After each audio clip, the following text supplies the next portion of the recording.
materi yang terakhir ini tentang siklus Meton sama siklus Saros.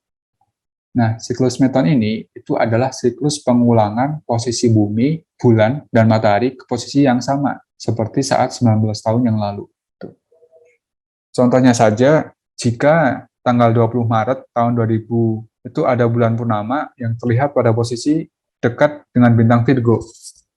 Kita akan melihat konfigurasi yang sama itu pada tahun 2019 dan tanggalnya yang sama gitu. Nah, kemudian yang kedua tentang hubungan antara periode sinodis dan dengan tahun tropis.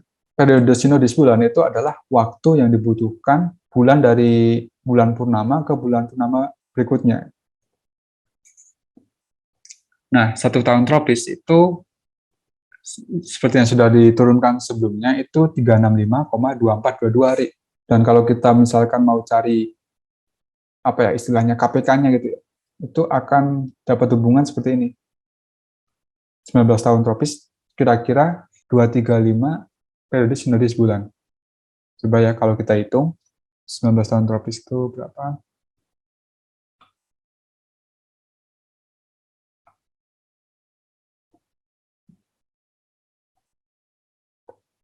Ini didapat sekitar, sedangkan kalau misalkan 235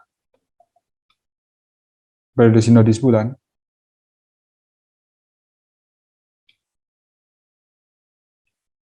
yang kita peroleh akan ada perbedaan sedikit sih.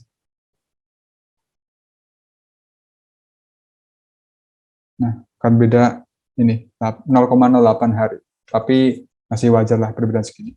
Ini hubungannya seperti ini. Nah, pentingnya apa sih? Pentingnya kita tahu hubungan ini. Pentingnya itu kalau kita menggunakan kalender yang acuannya adalah bulan dan matahari. Jadi kalender itu ada yang acuannya bulan dan ada yang acuannya matahari. Kalau kita mau menghubungkan dua kalender itu, sangat penting untuk mengetahui hubungan ini. Bahwa 19 tahun tropis itu terdapat 235 periode sinodis bulan. Nah, kalau kita bagi dengan bulan ini, berarti pada 19 tahun tropis,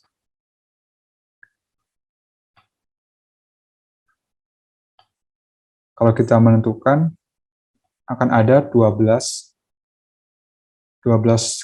tahun yang terdiri dari 13 bulan. Dan akan ada 7 tahun yang terdiri dari, yang ini 13 bulan. Satu tahun itu kan sekitar 365,2422 hari satu tahun. Rata-rata segini. Sedangkan bulan itu rata-rata adalah 29,53 hari. Sehingga dalam satu tahun, kalau kita bagi ya, kalau 365 dibagi dengan ini, adalah 12 lebih sedikit. Sehingga kemungkinan akan ada satu tahun yang jumlah bulan purnamanya itu adalah 13. Jadi di 19 tahun tropis itu ada 12 tahun yang jumlah bulan purnamanya ada 12. Dan ada 7 tahun yang jumlah bulan purnamanya dalam satu tahun itu ada 13. Gitu. Kalau kita hitung juga hasilnya akan sama nih. 12 kali 12 ditambah dengan 7 dikali dengan 12. 7 kali 13. Ini hasilnya akan 235 periode sinodis bulan atau 235 bulan purnama. Ini 12 tambah 7 ini 19 kan? Ini adalah 19 tahun. 19 tahun. Tuh. Mungkin kita lihat latihan soal aja yang di OSK tahun 2015. Kalender Cina itu merupakan sistem lunisolar, di mana setiap hari libur Imlek bertepatan dengan konjungsi bulan dengan menggunakan waktu UT plus 8. Dalam kalender nasional, tanggal 19 Februari 2015 merupakan hari libur tahun baru Imlek 2566 dan konjungsi bulan terjadi pada tanggal 19 Februari 2015 jam 7.48 WITA. B. Satu tahun kalender Cina itu ada yang 354 hari sama 355 dan ada yang 384 sama 385 dalam satu tahunnya. Nah, ini bersifat dengan apa? Kalau 354 sama 355 ini bersesuaian dengan terdapat 12 kali bulan purnama, ya ini kan, atau 12 kali periode sinodis, kira-kira sinodis bulan. Dan yang 384 atau 385 ini adalah 13 kali bulan purnama kan, atau 12 kali 13 kali periode sinodis. Dengan demikian, dalam rentang waktu 2551 dan tahun baru Imlek 2570, jumlah tahun baru Imlek dengan jumlah hari 384 dan 385 ini berapa? Nah, ini kalau kita nggak tahu konsep yang awal tadi, kita akan kebingungan di sini. Kalau kita tahu persamaan sebelumnya, kita bisa melihat di sini bahwa selisih harinya itu dari 2570, selisih tahunnya 2570 dikurang 2551 itu adalah 19 tahun. Nah, dalam 19 tahun ini ada 235 periode sinodis atau bulan purnama ya. Nah, dari 235 ini ya dibagi, ada yang 12 kali 12 bulan purnama, ada yang 7 kali 13.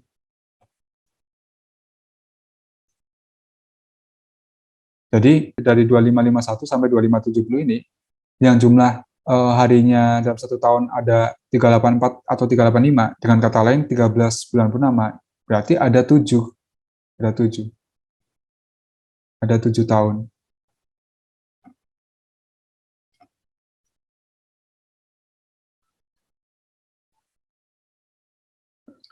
Selanjutnya ada siklus Saros. Kalau Saros ini erat hubungannya dengan gerhana.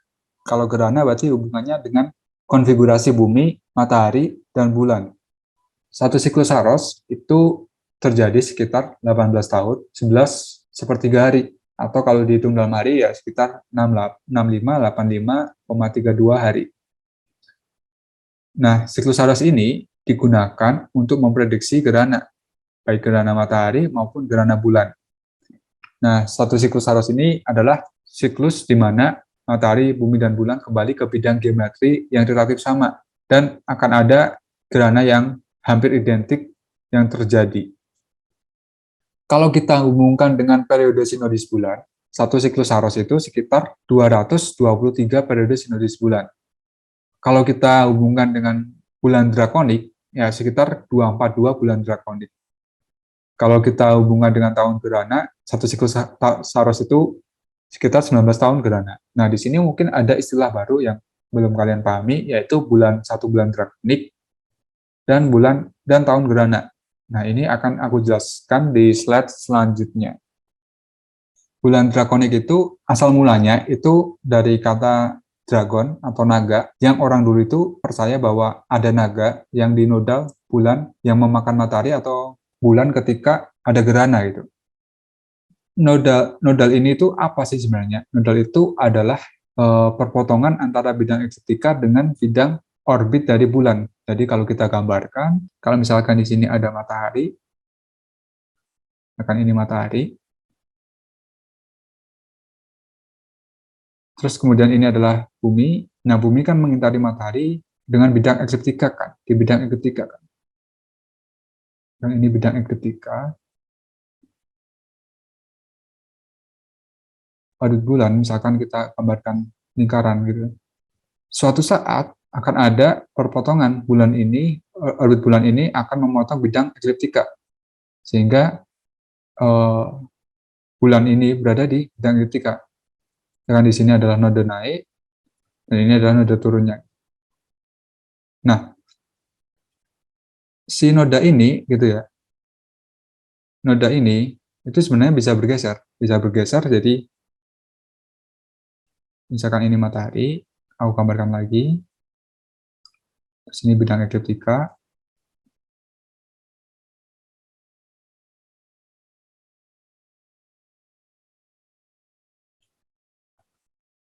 ini adalah bumi gitu ya, bisa bergeser, bisa jadi bentuknya seperti ini.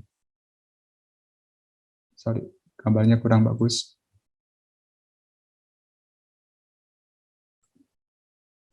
Ini sejajar dengan bidangnya.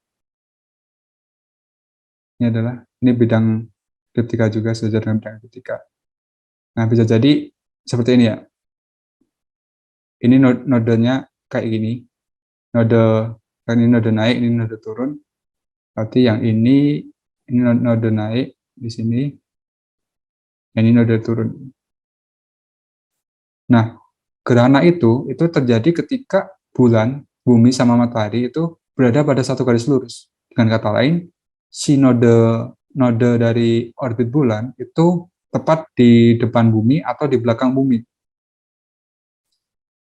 Ini yang mengakibatkan terjadinya gerhana. Dari ini bulan ya. Nah, bulan dari sini terus kembali ke nodenya yang sama gitu. Itu namanya satu bulan drakonik.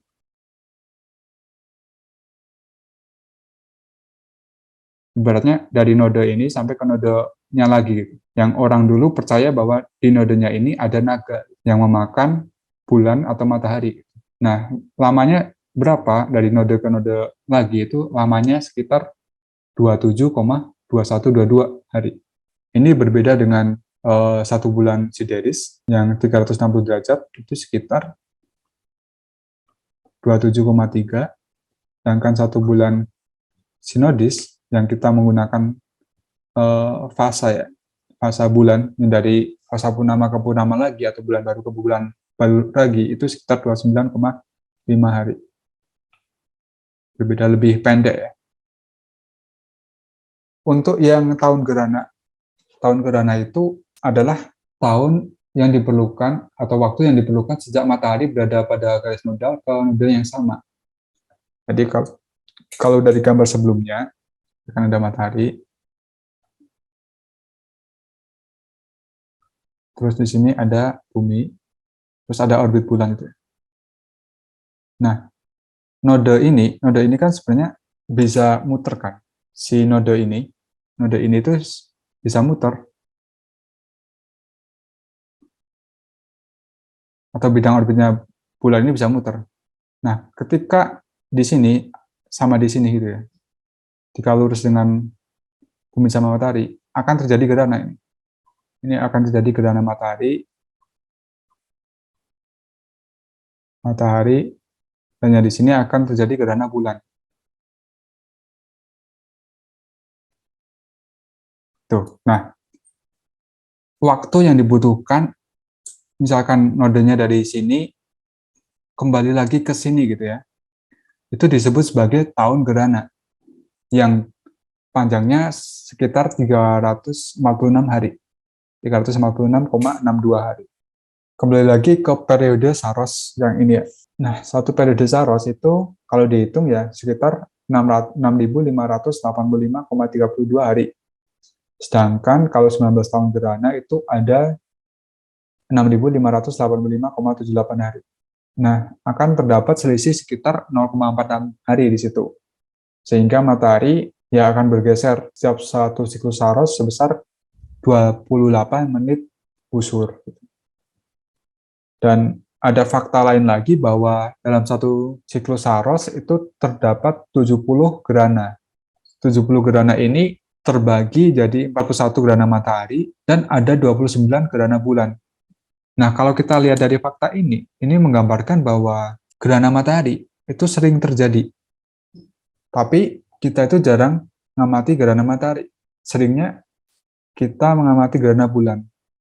Alasannya kenapa? Alasannya adalah kalau kita gambarkan saja, misalkan ini bumi, terus yang sebagian ini adalah malam gitu ya, sebagian ini siang. Gerhana bulan itu terjadi ketika bulan ini kan, bulan di sini kan.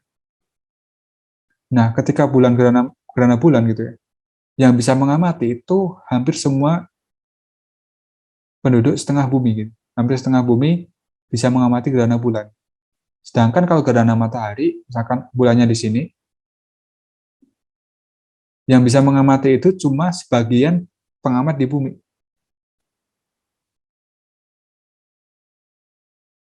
Nah, cuma sebagian kecil ini yang bisa mengamati. Makanya kenapa gerhana bulan itu lebih sering kita amati dibandingkan dengan gerhana matahari, walaupun gerhana matahari itu lebih sering terjadi. Tuh. Dan ada fakta lain juga bahwa jika di suatu tempat terjadi gerhana yang mirip di tempat itu akan terjadi ketika 3 siklus Saros lagi gitu. Oke, ini terakhir. Nah, selanjutnya jumlah gerhana maksimum yang terjadi pada 1 tahun. Gerhana dalam 1 tahun itu maksimum ada 7 gerhana. Maksimum ya itu ya. Nah, 7 gerhana itu bisa terjadi konfigurasinya seperti ini ya. Jadi pada awal tahun terjadi gerhana matahari, terus gerhana bulan, gerhana matahari. Pada pertengahan tahun ada gerhana matahari, terus gerhana bulan, terus gerhana matahari, dan di akhir tahun ada gerhana matahari. Sehingga kalau ditotalkan itu ada 5 gerhana matahari dan 2 gerhana bulan. Dan komposisi yang lain itu ditunjukkan oleh yang nomor B ini, yaitu pada awal tahun ada gerhana bulan, terus gerhana matahari, pertengahan tahun ada gerhana matahari, gerhana bulan, gerhana matahari, dan di akhir tahun gerhana matahari dan gerhana bulan. Dan kalau kita totalkan, gerhana mataharinya ada 4 dan gerhana bulannya ada 3. Itu maksimum banget dalam 1 tahun bisa terjadi 7 gerhana. Oke, sampai sini apakah ada pertanyaan?